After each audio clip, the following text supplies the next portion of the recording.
بسم اللہ الرحمن الرحیم۔ السلام علیکم ناظرین کرام، آج کی ویڈیو میں ہم معرکہ نہاوند میں عظیم الشان فتح کس طرح سے مسلمانوں نے حاصل کی اس کے بارے میں آپ کو مکمل تفصیل سے بتائیں گے۔ کس طرح حضرت عمر رضی اللہ تعالی عنہ نے نبی اکرم صلی اللہ علیہ وآلہ وسلم کے نقش قدم پر چلتے ہوئے ایک سپہ سالار کی شہادت کے بعد دوسرے سپہ سالار کو مقرر کیا۔ جنگ سے پہلے کے حالات اور پھر مکمل جنگی حال بھی آپ کو بتائیں گے۔ پھر مسلمانوں نے کس طرح سے ہمدان، رے، جورجان، آذربائیجان، الباب میں کیسے فتح حاصل کی، یہ تمام فتح کے واقعات بھی آپ کو تفصیل سے سنائیں گے۔ تو حضرت عمر رضی اللہ تعالی عنہ کے دور میں مسلمانوں کی ان فتوحات کا ذکر آج کی ویڈیو میں تفصیل سے کیا جائے گا۔ آج کی یہ ویڈیو انتہائی اہم ہونے والی ہے، اس کو آخر تک لازمی دیکھیے گا۔ تو آئیے ناظرین کرام، آغاز کرتے ہیں اپنی آج کی اس ویڈیو کا، اور سب سے پہلے ذکر کرتے ہیں معرکہ نہاوند کا۔ دوستو، مسلمان افواج فارس کے خلاف مختلف معرکوں میں مسلسل بہت سی فتح مندیوں سے ہمکنار ہو چکی تھیں۔ جنگ قادسیہ کے فیصلہ کن معرکے سے لے کر معرکہ نہاوند تک 4 سال بیت چکے تھے۔ کوئی سرسے میں پے در پے فتوحات حاصل کرتے رہے اور اسلامی لشکر مسلسل پیش قدمی کرتا رہا تاکہ ایک سسکتی ہوئی بادشاہت کے باقی ماندہ شکست خوردہ افراد کا صفایا بھی کر دیا جائے۔ اسی دوران میں سیدنا عمر رضی اللہ تعالی عنہ نے اسلامی لشکروں کو زاغروس کے پہاڑوں سے آگے بڑھنے سے روک دیا۔ اب وہ مسلسل جہاد میں مصروف اسلامی لشکروں کو آرام کا موقع فراہم کرنا چاہتے تھے اور مفتوحہ علاقوں کی تنظیم نو کی طرف توجہ فرمانے کے خواہش مند تھے۔ معرکہ قادسیہ کے بعد مسلمانوں کی طرف سے مسلسل شکستیں کھانے کے بعد اہل فارس ایک دفعہ پھر غصے اور غیرت کے مقام پر آ کھڑے ہوئے، لیکن ان کے پاس مسلمانوں کے مقابلے کے لیے نفری بہت کم تھی۔ ان کے امراء اور قائدین نے یزدگرد کو لکھا کہ وہ نئے سرے سے جنگی تیاری کرے۔ یزدگرد نے ان کی ہاں میں ہاں ملائی اور اپنی سرزمین پر موجود قلعوں اور پناہ گاہوں کا جائزہ لینے لگا تاکہ مسلمانوں کے خلاف مضبوط اور مربوط طریقے سے جنگ کی جا سکے۔ اس نے سجستان اور خراسان کے علاقوں میں پیغام ارسال کیے کہ وہ مسلمانوں کے خلاف جنگ کی بھرپور تیاری کریں اور نہاوند پہنچیں۔ اس کی نظر میں نہاوند مسلمانوں سے ایک فیصلہ کن جنگ کے لیے سازگار میدان ثابت ہو سکتا تھا۔ نہاوند ہر طرف سے پہاڑوں میں گھرا ہوا تھا اور وہاں پر پہنچنے کے لیے دشوار گزار راستوں سے گزرنے کے سوا کوئی چارہ کار نہ تھا۔ اہل فارس نہاوند میں یزدگرد کے گرد جمع ہو گئے۔ ان کی تعداد تقریباً 1.5 لاکھ بتائی جاتی ہے۔ سپاہ فارس کے 30,000 فوجی الباب سے حلوان تک، 60,000 فوجی خراسان سے حلوان تک اور 60,000 فوجی سرستان سے حلوان تک پھیلے ہوئے تھے۔ یزدگرد نے سپاہ فارس کا سپہ سالار فیرزاند کو مقرر کیا۔ حضرت سعد بن ابی وقاص رضی اللہ تعالی عنہ نے کوفہ میں لشکر فارس کے نہاوند میں جمع ہونے کی خبریں سنی تو انہوں نے فوراً سیدنا عمر رضی اللہ تعالی عنہ کو اطلاع دی اور مختلف زاویوں سے اس کی بھرپور وضاحت کرتے ہوئے اگلا حکم طلب کیا۔ عمر رضی اللہ تعالی عنہ نے اہل رائے کو جمع فرمایا اور مشورہ طلب کیا۔ بالآخر طے پایا کہ اہل فارس کی اس آخری پناہ گاہ کے خاتمے کے لیے اسلامی لشکر روانہ کیا جائے۔ ان دنوں نعمان بن مکرن رضی اللہ تعالی عنہ کسکر کے گورنر تھے۔ انہوں نے امیر المومنین کو خط لکھا تھا کہ میری اور کسکر کی مثال ایک ایسے نوجوان کی سی ہے جس کے پہلو میں ایک فاحشہ عورت خوب بن سنور کر اور خوشبو لگا کر کھڑی ہوئی ہو۔ میں آپ کو اللہ کا واسطہ دیتا ہوں کہ آپ مجھے کسکر کی ولایت سے سبکدوش کر دیجئے اور کسی محاذ پر بھیج دیجئے۔ سیدنا عمر رضی اللہ تعالی عنہ نے اپنے اصحاب مجلس سے اس سلسلے میں مشورہ کیا، پھر طے پایا کہ نعمان بن مکرن رضی اللہ تعالی عنہ کو نہاوند میں اسلامی لشکر کی کمان سونپ دی جائے۔ خلیفۃ المسلمین نے اسلامی لشکر کی تیاری اس طرح فرمائی۔ والی کسکر نعمان بن مکرن رضی اللہ تعالی عنہ کو سپہ سالار بنایا گیا۔ حذیفہ بن یمان رضی اللہ تعالی عنہ کوفی لشکر کے قائد مقرر کر دیے گئے۔ ابو موسیٰ اشعری رضی اللہ تعالی عنہ والی بصرہ کو بصری لشکر کا امیر مقام مقرر کیا گیا اور عبداللہ بن عمر بن خطاب رضی اللہ تعالی عنہ کو مہاجرین و انصار کے لشکر کی کمان سونپی گئی۔ سلمہ بن القین، حرملہ بن مریت، زر بن عبداللہ ابن قلیب، اسود بن ربیہ اور اسی طرح اہواز اور دیگر علاقہ جات فارس کے اعمال کو ریزرو فوج تیار رکھنے کے ساتھ ساتھ ان علاقوں میں دشمن کو مسلسل مصروف رکھنے اور یکجا ہونے سے روکنے کا کام سونپا گیا۔ سیدنا عمر رضی اللہ تعالیٰ عنہ نے اپنے حکام اور فوجی افسروں کو نہایت اہم ہدایات ارسال فرمائیں۔ اس طرح سیدنا عمر رضی اللہ تعالیٰ عنہ تقریباً 30,000 مجاہدین کا لشکر تیار کرنے میں کامیاب ہو گئے۔ اسلامی لشکر نے نعمان بن مکرن رضی اللہ تعالیٰ عنہ کی زیر کمان نہاوند کی طرف پیش قدمی کی۔ انہوں نے وہاں اہل فارس کو نہایت مضبوطی سے قلعہ بند پایا۔ نہاوند کے گرد خندقیں کھودی ہوئی تھیں اور خندق کے سامنے لوہے کے چوکور گھوکھرو پھیلا دیے گئے تھے۔ ان کا ایک کنارہ زمین میں پیوست تھا اور باقی 3 یا کم از کم 2 کنارے اوپر کی طرف نکلے ہوئے تھے۔ انہوں نے اپنے حریف کی پیش قدمی روکنے اور ان کے گھوڑوں کے سموں میں سوراخ کرنے کا یہ طریقہ کار اختیار کیا تاکہ وہ آگے نہ بڑھ سکیں، جبکہ اہل فارس کا لشکر نہاوند کی شہر پناہ پر مکمل تیاریوں کے ساتھ دندناتا رہا تھا۔ قادسیہ میں شرکت نہ کرنے والا ہر سپاہی وہاں پہنچ گیا تھا۔ فیرزان نے مسلمانوں کی ممکنہ پیش قدمی روکنے کے لیے اپنے تیر انداز مقرر کر دیے تھے کہ جو ہی کوئی آگے بڑھے اسے تیروں کی بوچھاڑ سے پیچھے بھگا دیا جائے۔ اسلامی لشکر آگے بڑھا تو لوہے کے گوکھروؤں اور خندق کی وجہ سے اس کی پیش قدمی رک جائے۔ ادھر فیرزان کے تیر اندازوں نے شہر پناہ کی گئی دیواروں سے تیر برسا کر مسلمانوں کو پیچھے دھکیلا۔ 2 دن تک یہی معاملہ ہوتا رہا۔ حضرت نعمان بن مکرن رضی اللہ تعالیٰ عنہ نے حالات کا مکمل جائزہ لینے کے لیے اسلامی لشکر کے چیدہ افراد کو جمع کیا اور اپنی پیش قدمی کے لیے ایک خصوصی منصوبہ بندی پر متفق ہو گئے۔ انہوں نے طلیحہ بن خویلد اسدی کی زیر کمان ایک دستی کی ڈیوٹی لگائی کہ وہ آگے بڑھیں گے اور سپاہ فارس سے نبرد آزما ہوں گے اور انہیں شہر پناہ سے باہر نکالیں گے۔ جو ہی وہ باہر آئیں مسلمانوں کے شاہ سوار الٹے قدموں پیچھے ہٹ جائیں گے۔ دشمن سمجھے گا کہ ہمارے حریف فرار ہونا چاہتے ہیں۔ دشمن کو اپنے پیچھے لیے یہ دستہ شہر پناہ سے دور ہٹ جائے گا۔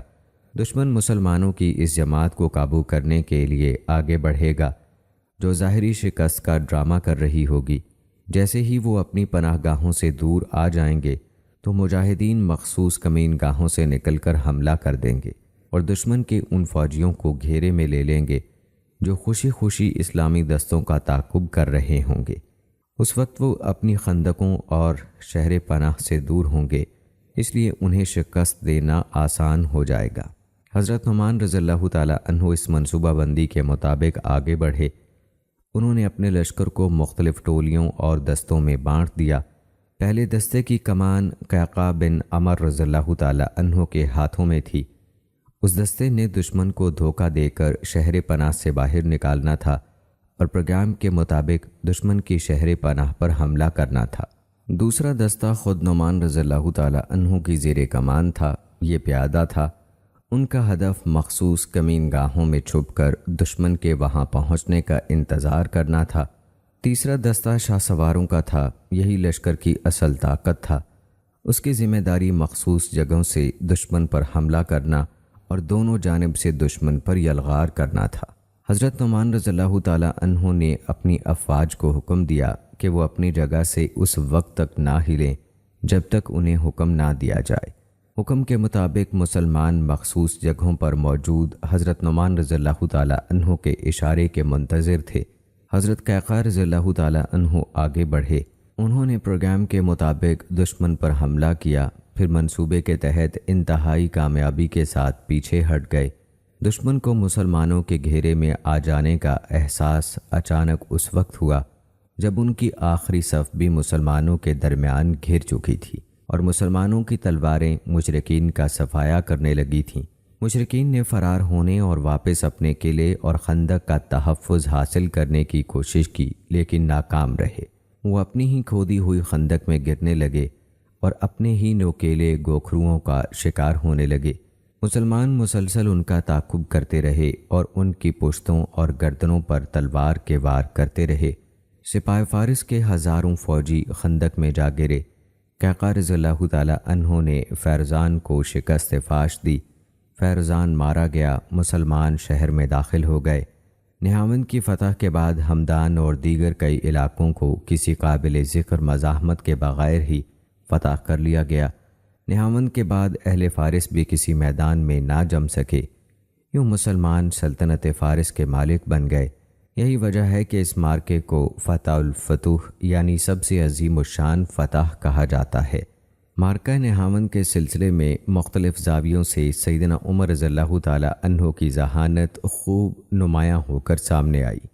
سیدنا عمر رضی اللہ تعالی عنہ نے ایک طرف کوفہ، بصرہ اور جزیرہ عرب میں اسلامی لشکروں کو جمع کرنے کا حکم دیا، اور دوسری طرف انہوں نے اہواز اور باقی فارسی علاقوں میں یہ حکم ارسال فرمایا کہ دشمن کو کہیں جمع نہ ہونے دو۔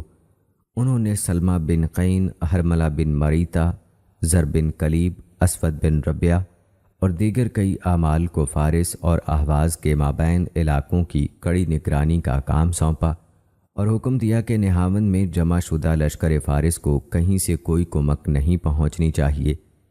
ان جرنیلوں نے اصفہان اور فارس کی سرحدوں پر پہرے بٹھائے اور نہاوند کی طرف بڑھنے والی ہر کمک کا راستہ بند کر دیا۔ ناظرین کرام، سیدنا عمر رضی اللہ تعالی عنہ نے مارکہ نہاوند میں نعمان بن مقرن رضی اللہ تعالی عنہ کی شہادت کی صورت میں ان کے بعد مختلف سپہ سالاروں کا تقرر اسی طرح کیا، جس طرح نبی اکرم صلی اللہ علیہ وآلہ وسلم نے 8 ہجری 629 عیسوی میں مارکہ موطا میں زید بن حارثہ رضی اللہ تعالی عنہ کی شہادت کی صورت میں ان کے بعد جعفر بن ابی طالب رضی اللہ تعالی عنہ، پھر عبداللہ بن رواحہ رضی اللہ تعالی عنہ کا تقرر فرمایا تھا۔ سیدنا عمر رضی اللہ تعالی عنہ نے نعمان رضی اللہ تعالی عنہ کے بعد حذیفہ بن یمان رضی اللہ تعالی عنہ، پھر نعیم بن مقرن رضی اللہ تعالی عنہ کو بالترتیب سپہ سالار مقرر فرمایا۔ حضرت نعمان بن مقرن رضی اللہ تعالی عنہ نے مارکہ نہاوند میں نہایت دانشمندی سے قیادت کی ذمہ داری نبھائی۔ ان کی عسکری منصوبہ بندی کے نمایاں پہلو یہ تھے: سب سے پہلے جنگ سے پہلے کے حالات کا جائزہ لیا گیا۔ حضرت نعمان رضی اللہ تعالی عنہ نے نہاوند کی طرف روانگی سے پہلے، جب وہ نہاوند سے 24 سے کچھ زیادہ فرسخ کے فاصلے پر تھے، تو طلیحہ بن خیلد اسدی، عمر بن ابو سلمہ عنزی اور عمر بن مادی کرب زبیدی کو حالات کا جائزہ لینے روانہ فرمایا تاکہ وہ نہاوند کی طرف جانے والے راستوں سے بخوبی واقفیت حاصل کر لیں اور جائزہ لیں کہ نہاوند سے پہلے راستے میں کہیں دشمن تو موجود نہیں۔ یہ تینوں افراد ایک دن رات کی مسافت طے کرنے کے بعد واپس آ گئے اور رپورٹ دی کہ نہاوند تک راستے بالکل صاف ہیں۔ یہ مختصر سا دستہ آج کل کے اس فوجی ہراول دستے سے مشابہت رکھتا ہے جو کسی بھی فوجی پیش قدمی سے پہلے راستوں کا تعین اور نشاندہی کرتا ہے۔ حضرت نعمان رضی اللہ تعالی عنہ نے مکمل معلومات حاصل کرنے کے باوجود بڑی احتیاط سے سفر جاری رکھا اور بھرپور تیاریوں کے ساتھ آگے بڑھے۔ ناظرین کرام، مارکہ نہاوند میں دشمن کو دھوکہ دینے کا عمل ایک ایسی چال تھی کہ نئی اور پرانی عسکری تاریخ میں اس کی مثال نہیں ملتی کہ اس قدر سمجھداری اور عمدگی سے فوجی پیش قدمی کر کے دشمن کو گھیر لیا جائے۔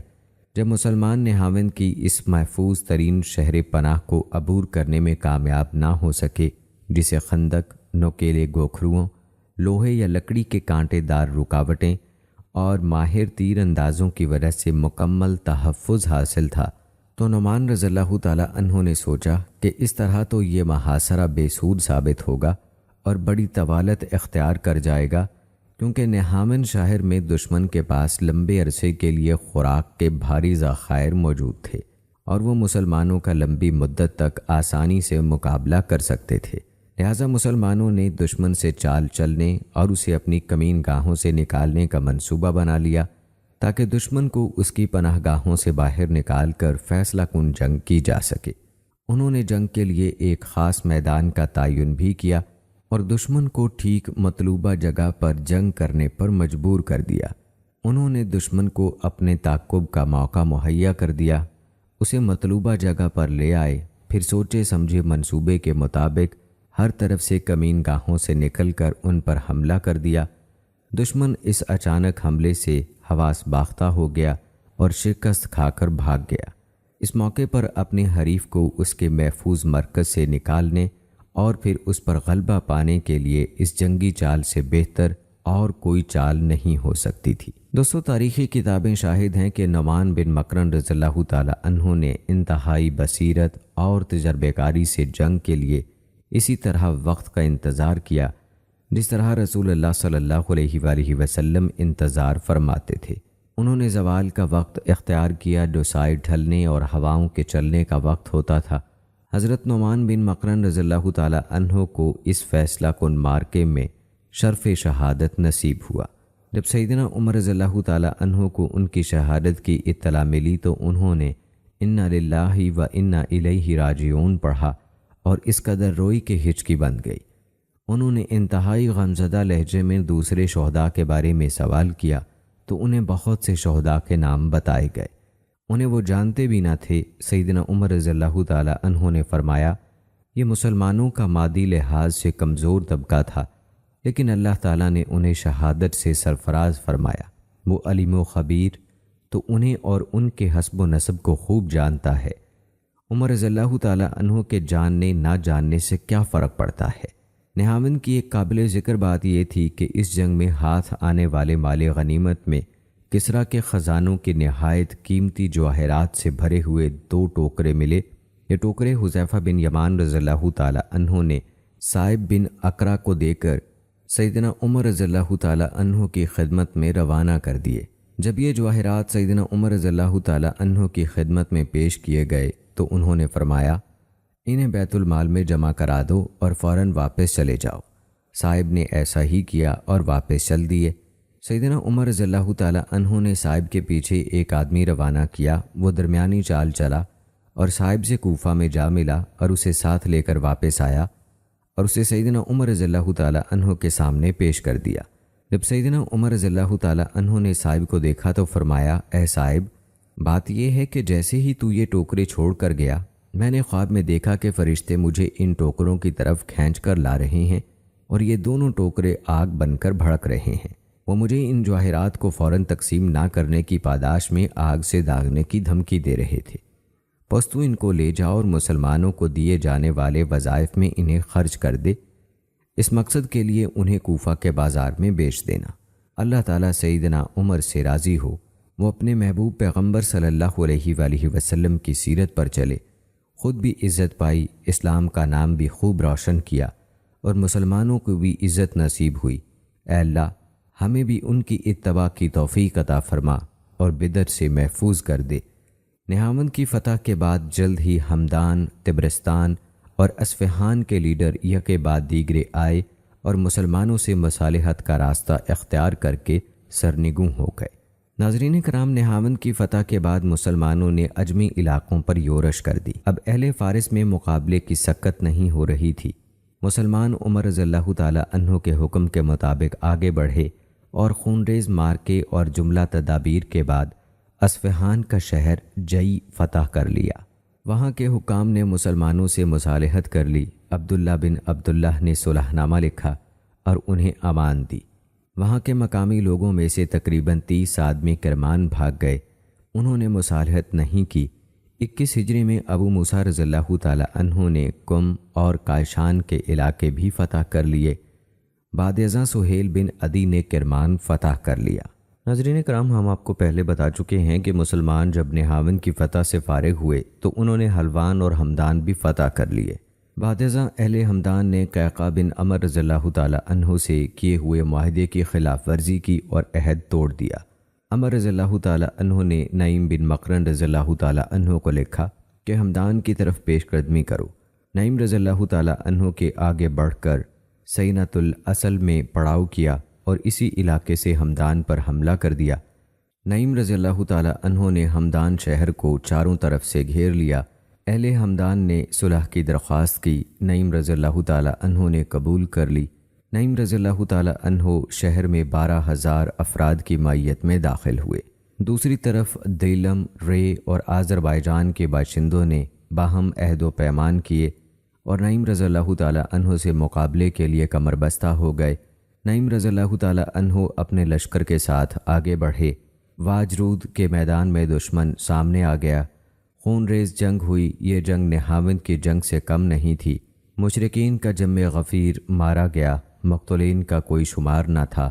دیلم کا بادشاہ بھی ہلاک ہو گیا، اس کی سلطنت پارا پارا ہو گئی۔ اس مارکے میں ایک جم غفیر کے مارے جانے کے بعد سب شکست کھا گئے۔ نعیم بن مقرن رضی اللہ تعالی عنہ وہ پہلے مسلمان تھے جو اہل دیلم سے ٹکرائے اور فتح یاب ہوئے۔ نعیم بن مقرن رضی اللہ تعالی عنہ نے مارکے سے پہلے دشمن کے اجتماع کی خبر عمر رضی اللہ تعالی عنہ کو ارسال فرمائی۔ یہ اطلاع پا کر عمر رضی اللہ تعالی عنہ پریشان ہو گئے، مگر تھوڑے ہی عرصے بعد ایک ایلچی فتح کی خوشخبری لے کر حاضر ہوا۔ عمر رضی اللہ تعالی عنہ اسے دیکھتے ہی پوچھا، کیا تم بشیر یعنی فتح کی نوید لانے والے ہو؟ اس نے کہا، نہیں، میں عروہ ہوں۔ عمر رضی اللہ تعالی عنہ نے دوبارہ سوال کیا، کیا تم بشیر ہو؟ اب عروہ سمجھ گئے کہ عمر رضی اللہ تعالی عنہ کیا پوچھ رہے ہیں۔ انہوں نے کہا، جی ہاں بشیر ہوں۔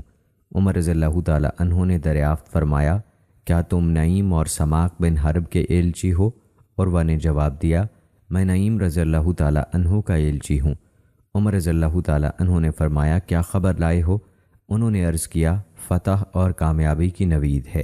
پھر تمام جنگی واقعات گوش گزار کیے۔ عمر رضی اللہ تعالی عنہ نے اللہ کا شکر ادا کیا اور ایک خط لکھوایا، اور خط لوگوں کو پڑھ کر سنا دیا گیا۔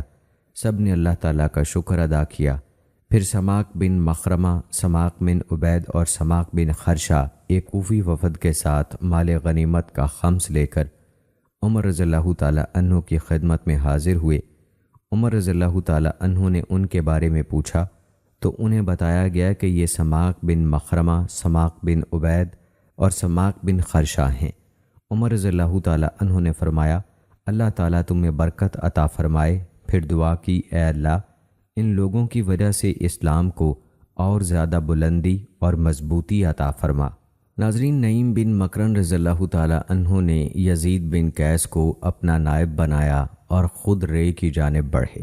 وہاں مشرکین کے بہت بڑے لشکر کا سامنا ہوا۔ دشمن سے رے کے دامن کوہ میں مقابلہ ہوا۔ مسلمانوں نے انتہائی پامردی سے مقابلہ کیا۔ دشمن کو شکست فاش ہوئی۔ نعیم بن مقرن رضی اللہ تعالی عنہ نے دشمن کو بڑی تعداد میں ہلاک کیا۔ اس فتح میں مدائن سے حاصل ہونے والے مال غنیمت کے برابر غنیمت کا مال حاصل ہوا۔ ابو الفرقان زیبی نے رے کے بارے میں مصالحت قبول کر لی، انہیں امان دے دی گئی۔ نعیم رضی اللہ تعالی عنہ نے عمر رضی اللہ تعالی عنہ کو فتح کی خوشخبری اور خمس ارسال فرمایا۔ دوستو، جیسے ہی نعیم بن مقرن رضی اللہ تعالی عنہ کا بھیجا ہوا آدمی رے کی فتح کی خوشخبری اور مال غنیمت کا خمس لے کر عمر رضی اللہ تعالی عنہ کی خدمت میں حاضر ہوا، عمر رضی اللہ تعالی عنہ نے نعیم بن مقرن رضی اللہ تعالی عنہ کو لکھا کہ اپنے بھائی سوید بن مقرن کو قومس کی طرف روانہ کر دو۔ سوید بن قومس کی طرف بڑھا، اس کے مقابلے کے لیے کوئی نہیں آیا۔ اس نے آگے بڑھ کر لڑائی کے بغیر ہی شہر پر قبضہ کر لیا اور اہل قومس کو صلح اور امان لکھ کر دے دی۔ جب سوید نے قومس میں پڑاؤ ڈالا تو جرجان، طبرستان وغیرہ شہروں کے باشندوں نے جزیہ پر صلح کرنے کے پیغامات ارسال کیے، جو قبول کر لیے گئے، اور پھر ہر شہر کے لیے علیحدہ علیحدہ امان نامہ لکھ کر دے دیا گیا۔ دوستو، جب نعیم بن مقرن رضی اللہ تعالی عنہ نے دوسری مرتبہ ہمدان اور پھر رے کو فتح کیا تو بقیر بن عبداللہ لیثی رضی اللہ تعالی عنہ کو اپنے آگے ہمدان سے آذربائیجان کی طرف روانہ کیا، پھر اس کے پیچھے سماک بن خرشہ کو بھی روانہ کر دیا۔ یہ بھیجا جانے والا شخص ابو دجانہ سماک بن خرشہ مشہور صحابی نہیں تھا۔ یہ ساری پیش قدمی عمر رضی اللہ تعالی عنہ کے حکم پر کی گئی۔ سماک کے پہنچنے سے قبل ہی اسفندیار بن فرخزاد کی بکیر اور ان کے ساتھیوں سے جنگ ہو گئی۔ مشرکین کو شکست فاش ہوئی اور اسفندیار کو بکیر نے گرفتار کر لیا۔ بکیر نے اس سے پوچھا، تجھے صلح پسند ہے یا جنگ؟ اس نے جواب دیا، صلح۔ پھر کہا کہ مجھے اپنے پاس قید رکھو۔ بکیر نے اسے قید میں رکھا اور پیش قدمی جاری رکھتے ہوئے آذربائیجان کے علاقے یکے بعد دیگرے فتح کرتے چلے گئے۔ آذربائیجان کی دوسری طرف سے عتبہ بن فرقد مختلف شہروں کو فتح کرتے ہوئے آگے بڑھے۔ اسی دوران میں حضرت عمر رضی اللہ تعالی عنہ کا حکم پہنچا کہ بکیر الباب کی طرف پیش قدمی کرے اور ان کی جگہ سماک کو امیر مقرر کیا اور انہیں عتبہ بن فرقد کے زیر کمان کر دیا۔ پھر عمر رضی اللہ تعالی عنہ نے آذربائیجان کا سارا علاقہ عتبہ بن فرقد کی نگرانی میں دے دیا۔ بقیر نے اسفندیار کو عتبہ کے سپرد کر دیا۔ اسفندیار کا بھائی بہرام بن فرخ زاد عتبہ بن فرقد کے مقابلے میں آیا۔ وہ عتبہ سے شکست کھا کر بھاگا۔ جب اسفندیار کو خبر ہوئی تو اس نے فوراً کہا اب صلح مکمل ہوئی ہے اور جنگ ختم ہو گئی ہے۔ پھر بہرام نے بھی عتبہ سے مصالحت کر لی۔ اس طرح سارا آذربائیجان مسلمانوں کا موتی ہو گیا۔ عتبہ اور بقیر نے عمر رضی اللہ تعالی عنہ کی خدمت میں فتح کی خوشخبری اور خمس روانہ کیا۔ جب آذربائیجان کی امارت عتبہ کے پاس آئی تو انہوں نے آذربائیجان کے باشندوں کے لیے امان اور صلح نامہ لکھ دیا۔ دوستو، آذربائیجان کی فتح کے بعد الباب کی فتح 22 ہجری میں ہوئی۔ عمر بن خطاب رضی اللہ تعالی عنہ نے اس مارکے کا امیر سراقہ بن عمر ذی النور کو مقرر کیا۔ سراقہ نے لشکر تیار کیا اور پیش قدمی شروع کر دی۔ جب اس لشکر کا مقدمہ الجیش عبد الرحمن بن ربیعہ کی زیر قیادت الباب کے بادشاہ کے پاس پہنچا تو شہر براز سے ملاقات ہوئی۔ یہ آرمینیا کا بادشاہ تھا اور اس گھرانے کا فرد تھا جس کے بڑوں نے قدیم زمانے میں بنی اسرائیل کو قتل کیا تھا۔ اس نے عبد الرحمن سے امان طلب کی۔ عبد الرحمن نے اسے امان نامہ لکھ کر دے دیا۔ وہ عبد الرحمن کی خدمت میں حاضر ہوا اور کہنے لگا کہ میں مسلمانوں کی طرف میلان رکھتا ہوں اور ان کا خیر خواہ ہوں۔ عبد الرحمن نے فرمایا مجھ پر ایک سربراہ مقرر ہے، وہ میرا امیر لشکر ہے، تو اس کے پاس چلا جا۔ پھر اسے سراقہ کے پاس بھیج دیا۔ اس نے سراقہ سے امان طلب کی۔ سراقہ نے اسے امان عطا کر دی۔ پھر سراقہ نے بکیر بن عبداللہ لیثی، حبیب بن مسلمہ، حذیفہ بن اسید اور سلمان بن ربیعہ کو آرمینیا کے گرد واقع لان، طفلس اور مقان نامی پہاڑی سلسلوں کی طرف روانہ کیا۔ بکیر نے موقان کو فتح کر لیا اور اہل موقان کے لیے امان نامہ لکھ دیا۔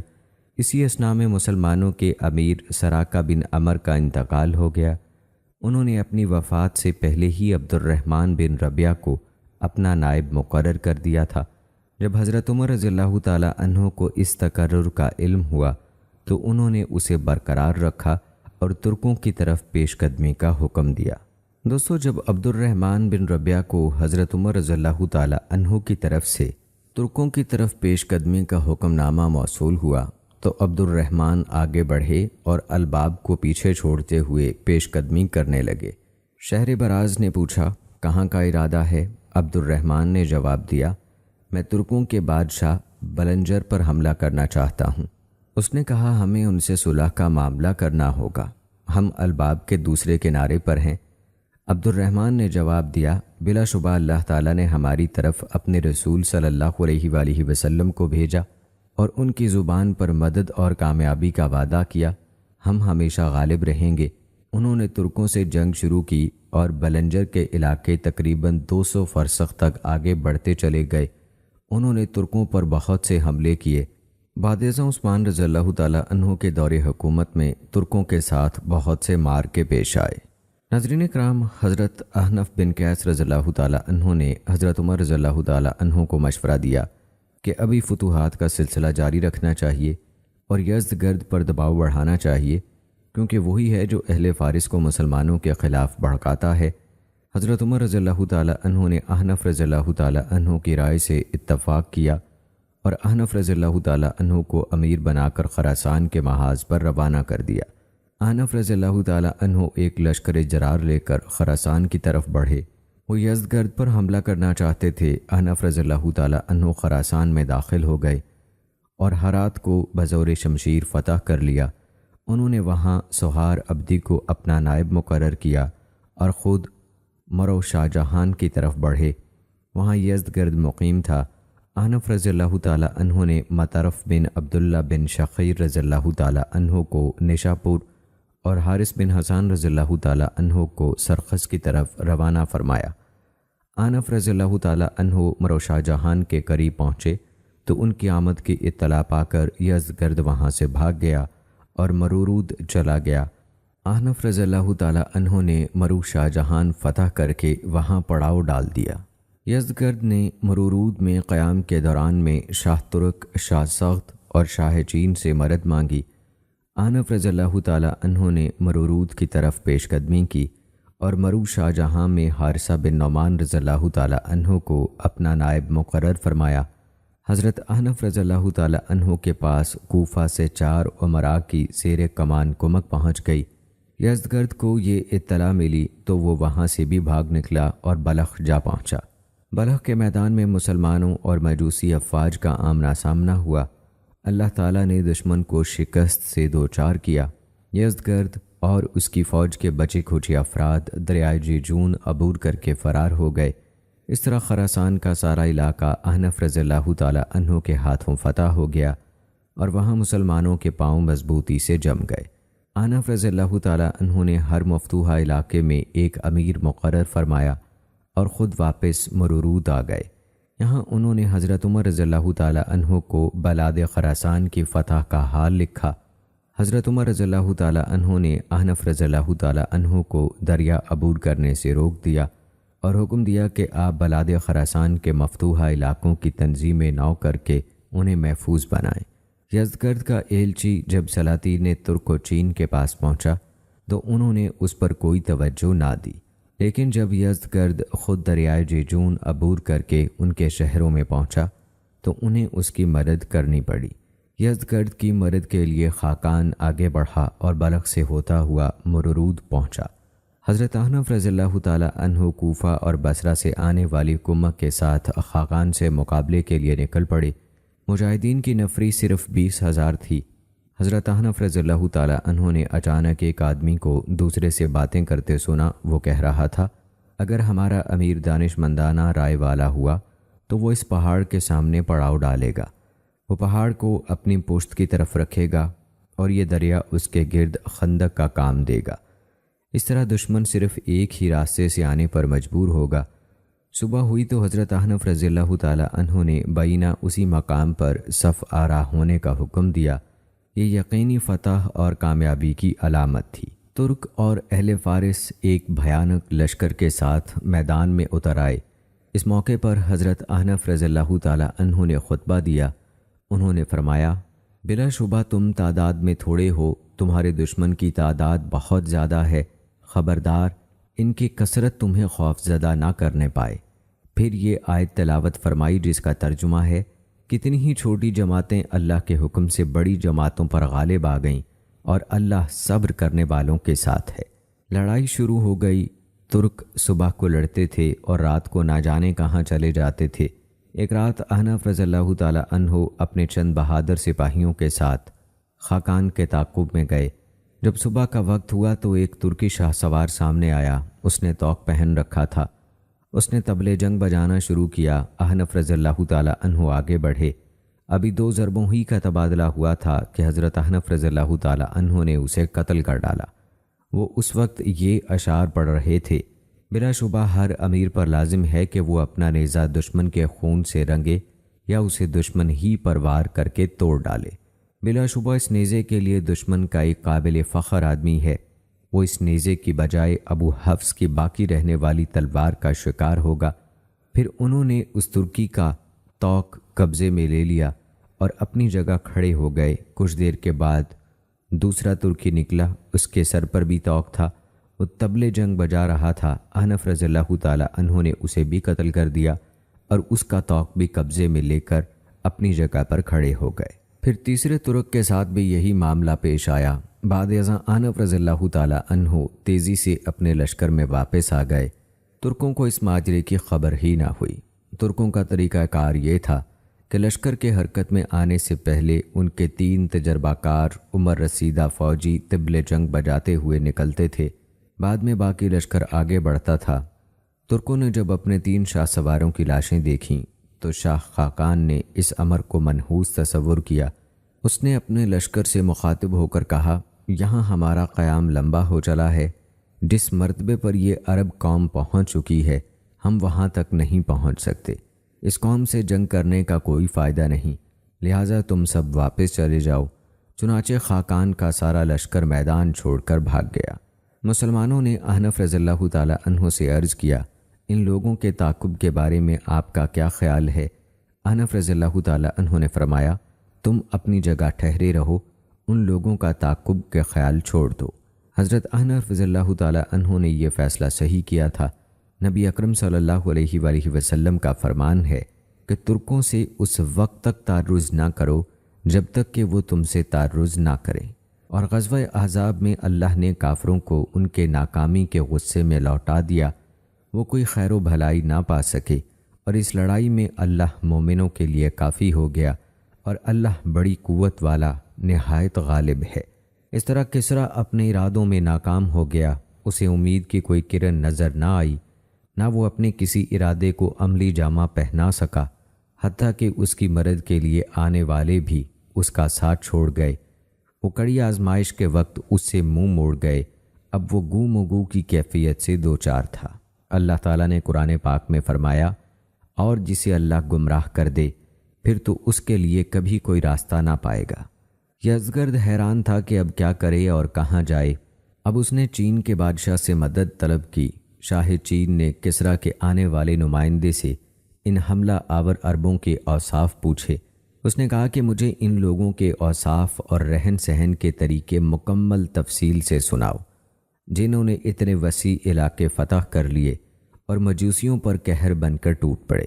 ایلچی نے عربوں کے مکمل اوصاف بتائے۔ اس نے بتایا کہ وہ گھوڑوں اور اونٹوں پر سوار ہوتے ہیں، نماز پڑھتے ہیں۔ اس نے نماز کی کیفیت بھی بیان کی اور ان کی زندگی کے دیگر معمولات بھی گوش گزار کیے۔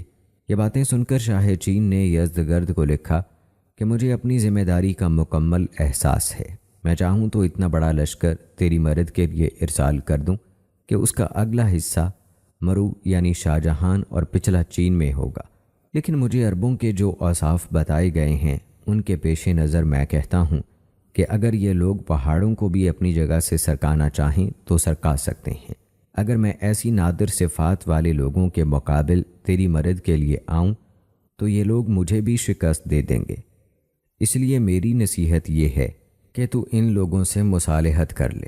کسریٰ اور آل کسریٰ مختلف علاقوں کی خاک چھانتے رہے اور ذلیل و خوار ہوتے رہے، حتیٰ کہ حضرت عثمان رضی اللہ تعالی عنہ کے دور خلافت میں یزدگرد کو قتل کر دیا گیا۔ حضرت احنف بن قیس رضی اللہ تعالی عنہ نے جب فتح کی خوشخبری اور کسریٰ اور ان کے اتحادیوں سے حاصل شدہ مال غنیمت مدینہ روانہ فرمایا اور تفصیل لکھی کہ کس طرح انہوں نے یہ کٹھن معرکہ سر کیا ہے اور کس طرح اللہ تعالیٰ نے لڑے بغیر ہی کافروں کو ان کے کینے سمیت واپس بھگا دیا ہے، تو عمر رضی اللہ تعالی عنہ ممبر پر تشریف لے آئے اور ان لوگوں کو احنف رضی اللہ تعالی عنہ کا مکتوب پڑھ کر سنایا۔ پھر فرمایا، بلا شبہ اللہ تعالیٰ نے محمد صلی اللہ علیہ وآلہ وسلم کو ہدایت دے کر مبعوث فرمایا اور ان کی اتباع ہی میں دنیا اور آخرت کی بھلائیوں کا یقین دلایا، اور فرمایا، وہی اللہ ہے جس نے اپنے رسول کو ہدایت اور دین حق کے ساتھ بھیجا تاکہ اسے سب دینوں پر غالب کرے، خواہ مشرکین کو برا ہی لگے۔ اللہ کا شکر ہے اس نے اپنے وعدہ پورا فرمایا اور اپنے لشکروں کی مدد فرمائی۔ اللہ تعالیٰ نے مجوسی سلطنت نیست و نابود کر دی، ان کا شیرازہ بکھیر دیا، آج وہ اپنے ملک کی ایک بالشت جگہ کے بھی مالک نہیں رہے، اب وہ مسلمانوں کو کوئی گزند نہیں پہنچا سکتے۔ اللہ تعالیٰ نے تمہیں ان کی زمین، علاقوں، اموال اور افراد کا مالک بنا دیا۔ اللہ رب العزت یہ دیکھنا چاہتا ہے کہ اب تم کیسے عمل کرتے ہو۔ تم اللہ عز و جل کے احکام پر مضبوطی سے عمل کرو، وہ اپنا میثاق نبھائے گا اور اپنا وعدہ پورا فرمائے گا۔ تم اس عہد و پیمان میں کسی قسم کی کوئی تبدیلی مت کرنا، ورنہ اللہ تمہاری جگہ کسی اور قوم کو یہ زمین عطا فرما دے گا یا دوبارہ پہلے لوگوں کے حوالے کر دے گا۔ ناظرین، مسلمانوں نے دوسری مرتبہ 23 ہجری میں استخر فتح کیا۔ استخر والوں نے علا بن حضرمی کے ساتھ کیے گئے عہد و پیمان توڑ دیے تھے۔ حضرت علا نے استخر کو بحرین کی سرزمین سے براستہ سمندر فتح کیا تھا۔ مسلمانوں اور سپاہ فارس کے مابین طاؤس کے میدان میں معرکہ ہوا تھا۔ وہاں کے حاکم حربزہ نے امان طلب کی تھی اور جزیہ ادا کرنے کا وعدہ کیا تھا، پھر شہر نے یہ عہد توڑ ڈالا اس نے اہل فارس کو نئے سرے سے مسلمانوں کے خلاف جنگ کی ترغیب دی۔ اہل فارس نے شہر کی انگیخت پر عہد و پیمان توڑ ڈالا۔ حضرت عمر رضی اللہ تعالیٰ عنہ نے عثمان بن ابی العاص رضی اللہ تعالیٰ عنہ، ان کے بیٹے اور بھائی حکم کو اس مہم پر استخر روانہ فرمایا۔ مسلمانوں اور سپاہ فارس کے درمیان جنگ ہوئی۔ اللہ تعالیٰ نے اپنے فضل سے مشرکین کو شکست سے دوچار فرمایا اور حکم بن ابی العاص نے شہرک کو قتل کر دیا۔ دوستو، ساریہ بن زنیم نے مسلمانوں کی طرف سے دارالبجرد کی طرف پیش قدمی کی۔ دارالبجرد ایک صوبہ تھا اور اس کا سب سے بڑا شہر فسا تھا۔ مقابلے میں اہل فارس اور کردوں پر مشتمل ایک بہت بڑا لشکر سامنے آیا۔ اس بڑے لشکر کی وجہ سے اچانک مسلمانوں پر ایک مصیبت آن پڑی۔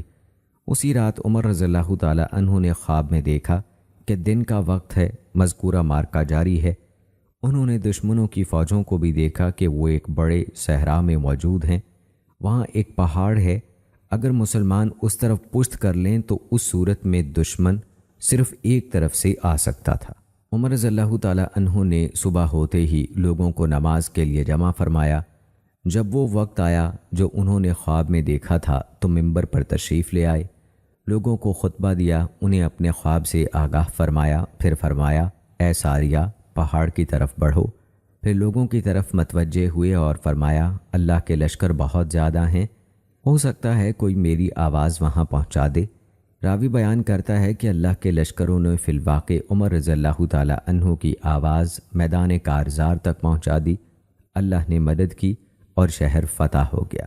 دوستو، کرمان 23 ہجری کو سہیل بن عدی رضی اللہ تعالیٰ عنہ کے ہاتھوں فتح ہوا۔ ایک روایت کے مطابق یہ شہر عبداللہ بن بدیل بن ورقہ خزائی کے ہاتھوں فتح ہوا۔ بعض مورخین سجستان کی فتح کا سہرا عاصم بن عمر کے سر باندھتے ہیں کہ انہوں نے انتہائی خونریز مارکا آرائیوں کے بعد اسے فتح کیا۔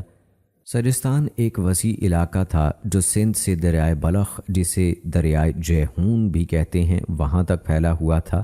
وہ کندھاریوں اور ترکوں سے ان سرحدوں کے پیچھے سے جنگ کرتے تھے۔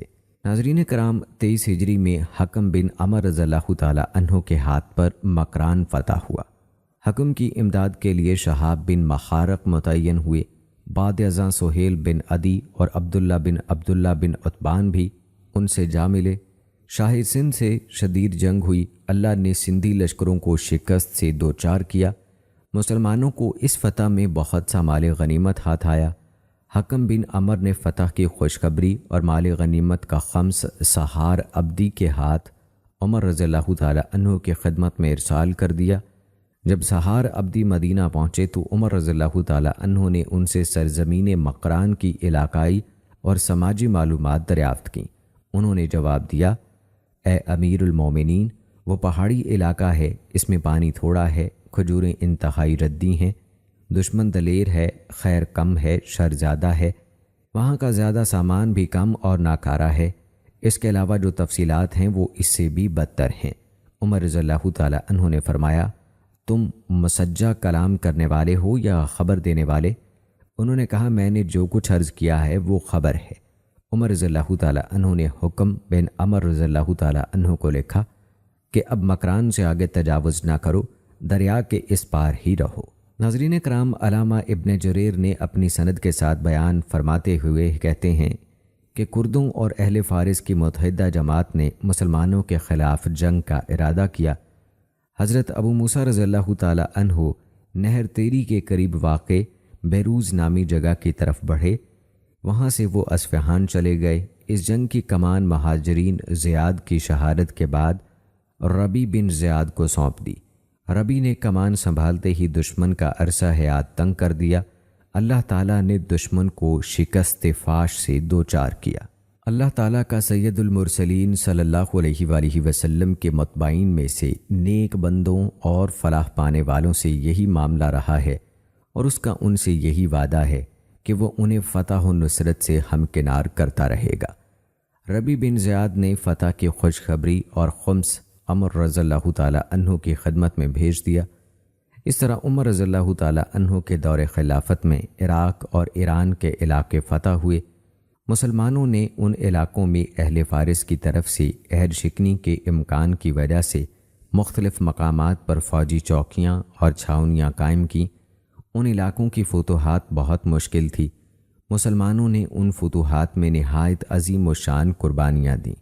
اہل عرب اور ان علاقوں کے باشندوں کے مابین رنگ، نسل اور خون کا فرق تھا۔ ایران کی فارسی زبان، ادب اور ثقافت کسی لحاظ سے بھی عربوں سے مشابہ نہ تھی۔ ایرانی انتہائی متعصب تھے، وہ اپنی قومیت پر بڑا فخر کرتے تھے۔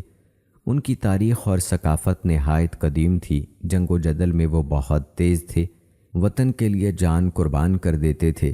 مجوسیت پر یقین رکھنے والے لوگ اہل وطن کو ہمیشہ یکجان ہو کر دشمن کا مقابلہ کرنے کی ترغیب دیتے تھے۔ ان مفتوحہ علاقوں میں مجاہدین کی چوکیاں قائم کرنے کے ساتھ ساتھ کوفہ اور بصرہ جیسے شہر بھی بسائے گئے۔ ان شہروں کا قیام دفاعی نقطہ نظر سے عمل میں لایا گیا۔ یہ ظاہر و باہر حقیقت تھی کہ ان علاقوں کی مکینوں کی فطرت میں انتقام شامل تھا۔ یہی وجہ تھی کہ ان مفتوحہ علاقوں میں عہد شکنی اور بغاوت کے واقعات پیش آئے۔ پھر حضرت عمر رضی اللہ تعالیٰ عنہ اور عثمان رضی اللہ تعالیٰ عنہ کے دور خلافت میں انہیں دوبارہ مغلوب کیا گیا۔ تو ناظرین اکرام، یہ تھی ہماری آج کی ویڈیو، جس میں ہم نے مسلمانوں کی مختلف فتوحات کا ذکر کیا، جس میں جنگ نہاون کا تذکرہ سب سے سر فہرست تھا۔ امید ہے کہ ہماری آج کی یہ ویڈیو آپ کو پسند آئی ہوگی۔ آج کی اس ویڈیو کے متعلق اپنی رائے کا اظہار ضرور کیجیے گا۔ ملتے ہیں اگلی ویڈیو میں، تب تک کے لیے مجھے اجازت دیں۔ فی امان اللہ۔